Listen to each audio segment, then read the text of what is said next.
শঙ্কুদেব বলছিলেন যে শুভেন্দু অধিকারী তিনি এফআইআর চাইছিলেন, সেই ছবি আমরা দেখেছি। শুভেন্দু অধিকারী সরাসরি তিনি থানায় ঢোকেন এবং তিনি পুলিশকে বলেন এফআইআর দেখাতে। শুভেন্দু অধিকারী আরো একটা মারাত্মক অভিযোগ করেছিলেন শঙ্কুদেব, আমি সেই অভিযোগটা নিয়ে আসবো আপনার কাছে। শুভেন্দু অধিকারী প্রকাশ্য অভিযোগ করছেন যে খুনিদের সঙ্গে নাকি আইসি মিটিং করেছে, খুনিদের সঙ্গে নাকি আইসি বৈঠক করেছে, পুলিশকে সঙ্গে নিয়ে চলছে রাজ্যের শাসক দল। আমি জানি না যে পুলিশ তো নির্বাচন কমিশনকে রিপোর্ট করার কথা, অথচ একের পর এক পুলিশ কোথাও রেড করছে, কোথাও মিছিল আটকাচ্ছে, কোথাও নাকি মানে দুষ্কৃতীদের সঙ্গে বৈঠক করছে। কি করে করতে পারে এইসব? আমি আসছি, উত্তরটা নেব। সুকন্যা, কি করে করছে পুলিশ এগুলো? আইসির সাথে খুনিদের মিটিং শুভেন্দু অধিকারী অভিযোগ করেছেন আজকে। আইসির সাথে বসে যে খুনিরা মিটিং করছিল সেখানে নিশ্চয়ই উনি বা ওনার কোনো সমর্থকও উপস্থিত ছিলেন, তাই উনি এতটা কনফার্ম হয়ে বলতে পারছেন আইসির সাথে বসে খুনিরা মিটিং করেছিলেন। না না, আমরা অভিযোগ করছি, আমরা কনফার্ম। কি করে কনফার্ম হলেন? কি করে কনফার্ম হলেন? আপনাদের কে ছিল সেখানে প্রেজেন্ট? কি করে আপনারা সন্দেহ প্রকাশ করতে পারেন? why you are confirm?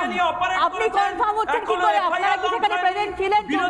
যাওয়ার পরে আপনি কি ওখানে প্রেজেন্ট ছিলেন? নির্দিষ্ট যাদের বিরুদ্ধে অভিযোগ রয়েছে তাদেরকে অভিযোগ থেকে বাদ রাখা হয়েছে।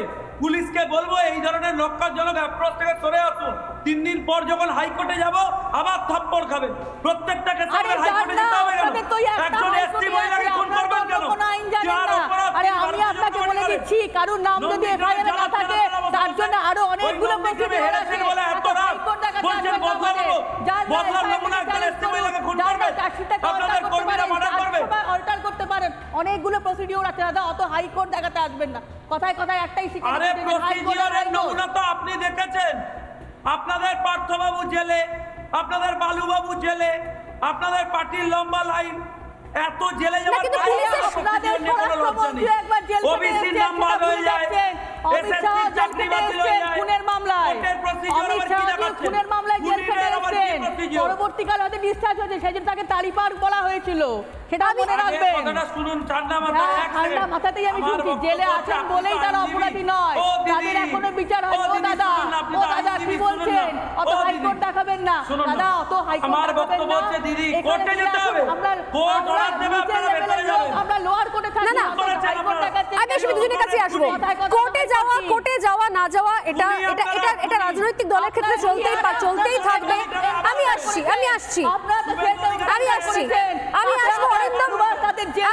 সুকন্যা, সুকন্যা প্লিজ একটু থামুন, আপনাদের কাছে আসবো। আমি আসবো সুকন্যা, সুকন্যার কাছে আসবো, তবে তার আসবো শঙ্কুদেব পণ্ডা বাইরে থেকে রয়েছেন, মেদিনীপুরে থেকে রয়েছেন। শঙ্কুদেব, এই মুহূর্তে একদিকে নন্দীগ্রাম জ্বলছে, অন্যদিকে আমি দেখালাম যে আমাদের শহর কলকাতা, দক্ষিণ কলকাতার হাজরার ছবি, যেখানে দেবশ্রী চৌধুরী আমার শোতে প্রিন্ট নিয়ে পারমিশনের প্রিন্ট আউট নিয়ে তিনি দেখালেন যে পারমিশন দেওয়া হয়েছিল 2-3 দিন আগে, এবং তার পাশাপাশি তিনি আরেকটা কাগজ দেখালেন যেটা পুলিশ নিয়ে দাঁড়িয়ে আছে হাতে, সেখানে সেই কাগজের নিচে হাতে পেন দিয়ে লেখা রয়েছে যে মিছিল হাজরা মোড় পর্যন্ত নিয়ে যাওয়া যাবে না। কি বলবেন?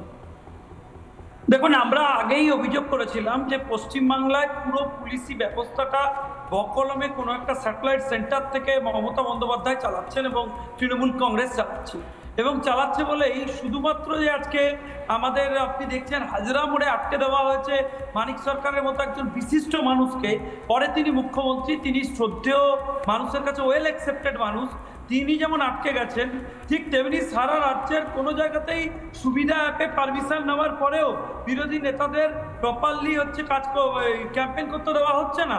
এবং আমি এর একাধিক উদাহরণ দেবো, এবং এতটা পর্যন্ত তো দেওয়া হচ্ছে না। এই গণতন্ত্র আজকে ধরুন কেউ মিছিল করতে পারছে না বলে আপনি বলছেন, আর রাজ্যের মুখ্যমন্ত্রী, রাজ্যের মূল শাসক দলের যিনি সর্বভারতীয় সাধারণ সম্পাদক, তার উস্কানিতে আজকে আমাদের কর্মী নন্দীগ্রামে খুন হয়ে যাচ্ছে।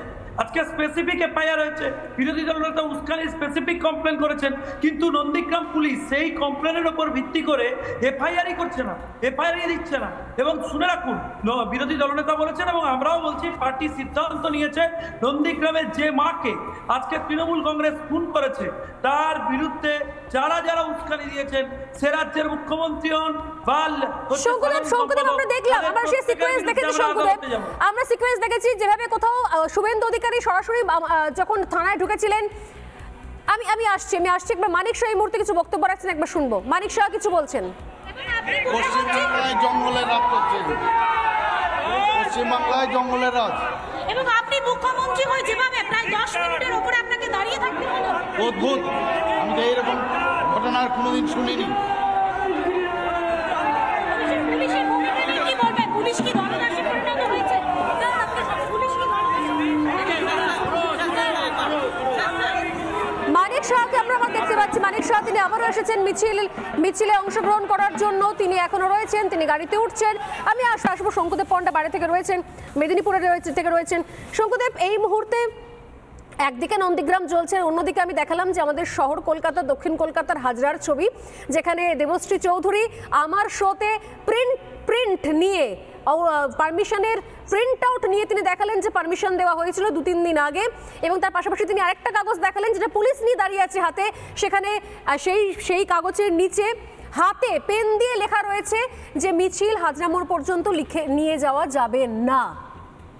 কি বলবেন?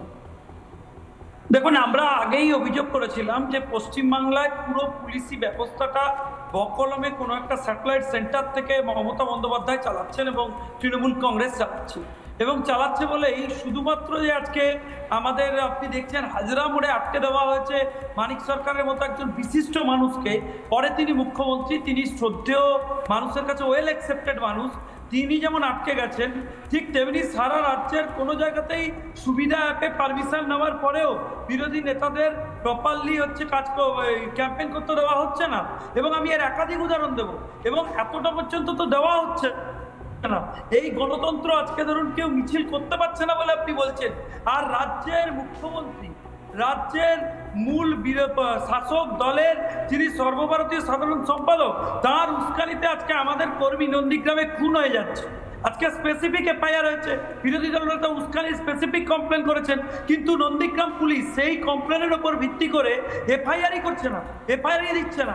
এবং শুনে রাখুন, বিরোধী দলনেতা বলেছেন এবং আমরাও বলছি, পার্টি সিদ্ধান্ত নিয়েছে নন্দীগ্রামের যে মাকে আজকে তৃণমূল কংগ্রেস খুন করেছে তার বিরুদ্ধে যারা উস্কানি দিয়েছেন, সে রাজ্যের মুখ্যমন্ত্রী হন বা শঙ্কুদেব, আমরা দেখলাম, আমরা সেই সিকোয়েন্স দেখেছি শঙ্কুদেব, আমরা সিকোয়েন্স দেখেছি যেভাবে কোথাও শুভেন্দু অধিকারী সরাসরি যখন থানায় ঢুকেছিলেন। আমি আসছি একবার মানিক শাহ এই মুহূর্তে কিছু বক্তব্য রাখছেন, একবার শুনবো। মানিক শাহ কিছু বলছেন। পশ্চিমবাংলায় জঙ্গলের রাজ করছে, পশ্চিমবাংলায় জঙ্গলের রাজ। এবং আপনি মুখ্যমন্ত্রী হয়ে যেভাবে প্রায় 10 মিনিটের উপরে আপনাকে দাঁড়িয়ে থাকতে হলো, অদ্ভুত। আমি তো এইরকম ঘটনার কোনোদিন শুনিনি। পুলিশের ভূমিকা নিয়ে কি বলবেন? পুলিশ কি দলদাসে পরিণত হয়েছে? পুলিশ কি মানিক শাহকে আমরা দেখতে পাচ্ছি, মানিক শাহ তিনি আবারও এসেছেন মিছিলে অংশগ্রহণ করার জন্য। তিনি এখনো রয়েছেন, তিনি গাড়িতে উঠছেন। আমি আসবো। শঙ্কুদেব বলছিলেন যে শুভেন্দু অধিকারী তিনি এফআইআর চাইছিলেন, সেই ছবি আমরা দেখেছি। শুভেন্দু অধিকারী সরাসরি তিনি থানায় ঢোকেন এবং তিনি পুলিশকে বলেন এফআইআর দেখাতে। শুভেন্দু অধিকারী আরো একটা মারাত্মক অভিযোগ করেছিলেন শঙ্কুদেব, আমি সেই অভিযোগটা নিয়ে আসবো আপনার কাছে।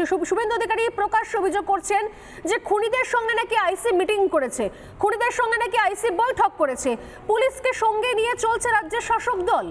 আমি জানি না যে পুলিশ তো নির্বাচন কমিশনকে রিপোর্ট করার কথা, অথচ একের পর এক পুলিশ কোথাও রেড করছে, কোথাও মিছিল আটকাচ্ছে, কোথাও নাকি মানে দুষ্কৃতীদের সঙ্গে বৈঠক করছে। কি করে করতে পারে এইসব? আমি আসছি, উত্তরটা নেব। সুকন্যা, কি করে করছে পুলিশ এগুলো? আইসির সাথে খুনিদের মিটিং শুভেন্দু অধিকারী অভিযোগ করেছেন আজকে। আইসির সাথে বসে যে খুনিরা মিটিং করছিল সেখানে নিশ্চয়ই উনি বা ওনার কোনো সমর্থকও উপস্থিত ছিলেন, তাই উনি এতটা কনফার্ম হয়ে বলতে পারছেন আইসির সাথে বসে খুনিরা মিটিং করেছিলেন। না, আমরা অভিযোগ করছি, আমরা কনফার্ম। কি করে কনফার্ম হলেন? কি করে কনফার্ম হলেন? আপনাদের কে ছিল সেখানে প্রেজেন্ট? কি করে আপনারা সন্দেহ প্রকাশ করতে পারেন? Why you are confirm? আপনি কনফার্ম হচ্ছেন কি করে? আপনারা কি সেখানে প্রেজেন্ট ছিলেন? যাওয়ার পরে আপনি কি ওখানে প্রেজেন্ট ছিলেন? নির্দিষ্ট যাদের বিরুদ্ধে অভিযোগ রয়েছে তাদেরকে অভিযোগ থেকে বাদ রাখা হয়েছে। পুলিশকে বলবো এই ধরনের লক্ষ্যজনক অ্যাপ্রোচ থেকে সরে আসুন। 3 দিন পর যখন হাইকোর্টে যাব আবার থাপ্পড় খাবেন। প্রত্যেকটা কেসে আরে হাইকোর্টে যান যেতে না, হবে কেন? আপনাদের তো এই একটা একজন হাইকোর্টে এসটি মহিলাকে আছে, খুন আপনারা করবেন কেন? তো কোনো আইন জানেন যার না। অপরাধ আরে তিনি আমি ভারতীয় আপনাকে জনতা বলে পার্টি দিচ্ছি, কারুর নাম যদি নন্দীগ্রামে এফআইআর না জ্বালাতন থাকে চালানো তার জন্য আরো ওই অনেকগুলো নন্দীগ্রামে প্রসিডিউর হেরেছেন আছে। বলে এত রাগ। হাইকোর্ট দেখাতে বলছেন আসবেন না বদলা আমাদের। নেবো। যার বদলার FIR নমুনা একজন চ্যালেঞ্জ এসটি মহিলাকে খুন করুন, করবে। যার চার্জশিটটাকে আপনাদের alter করতে কর্মীরা পারেন, মার্ডার করবে। alter করতে পারেন। অনেকগুলো প্রসিডিউর আছে দাদা, অত হাইকোর্ট দেখাতে আসবেন না। কথায় কথায় একটাই শিখে আরে প্রসিডিওরের নমুনা তো আপনি দেখেছেন। আপনাদের পার্থবাবু জেলে, আপনাদের বালুবাবু জেলে, আপনাদের পার্টির লম্বা লাইন, এত জেলে যাওয়ার কিন্তু পরেও পুলিশের আপনাদের procedure নিয়ে কোনো লজ্জা নেই। স্বরাষ্ট্রমন্ত্রী একবার জেল থেকে OBC এসেছেন, নাম বাদ সেটা হয়ে ভুলে যায়, যাচ্ছেন। অমিত শাহ SSC জেল চাকরি থেকে বাতিল হয়ে এসেছেন যায়। খুনের মামলায়। কোর্টের procedure অমিত আবার কি শাহ দেখাচ্ছেন? খুনের মামলায় জেল থেকে খুনিদের আবার কি এসেছেন। procedure? পরবর্তীকালে হয়তো ডিসচার্জ হয়েছে, সেই জন্য তাকে তালিপার বলা হয়েছিল, সেটা মনে আগে রাখবেন। কথাটা শুনুন ঠান্ডা মাথায়, হ্যাঁ, এক ঠান্ডা সেকেন্ড। মাথাতেই আমি আমার শুনছি, বক্তব্য জেলে হচ্ছে, আছেন আপনি বলেই তো তারা আইনজীবী। অপরাধী নয়, ও দিদি, তাদের এখনো বিচার হয়। ও ও দিদি, দাদা, শুনুন না, আপনি ও তো দাদা কি আইনজীবী, শুনুন বলছেন? না। অত ও দিদি, হাইকোর্ট দেখাবেন না শুনুন না। দাদা, অত হাইকোর্ট আমার দেখাবেন বক্তব্য না। হচ্ছে, দিদি, এখানে কোর্টে যেতে আসুন, হবে। কোর্ট আমরা অর্ডার দেবে, নিচের আপনারা লেভেলের ভেতরে লোক, যাবেন। আমরা লোয়ার কোর্টে থাকি, না, না। হাইকোর্ট দেখাচ্ছেন আগে কেন? আমি দুজনের কাছে আসবো। কথায় কথায় কোর্টে যাওয়া, হাইকোর্ট কোর্টে যাওয়া না যাওয়া এটা উনি এটা আপনারা এটা এটা খুনি। রাজনৈতিক দলের ক্ষেত্রে চলতেই থাকবে। আমি আসছি। আপনারা তো সেটা আমি আসছি। করেছেন। আমি আসবো অরিন্দম। দুবার তাদের জেল আমি হয়েছিল, আসছি। তাদের সুকন্যা, তালিকা শঙ্কুদেব, বলা হয়েছিল। শঙ্কুদেব, অমিত শাহ, সুকন্যা, আপনাদের মন্ত্রী, শঙ্কুদেব, সুকন্যা, প্লিজ একটু থামুন। আপনাদের কাছে আবার আসবো। কি বলছেন? আমি আসবো সুকন্যা। আপনাদের যা শঙ্কুদেব, সুকন্যার কাছে আসবো, তবে তার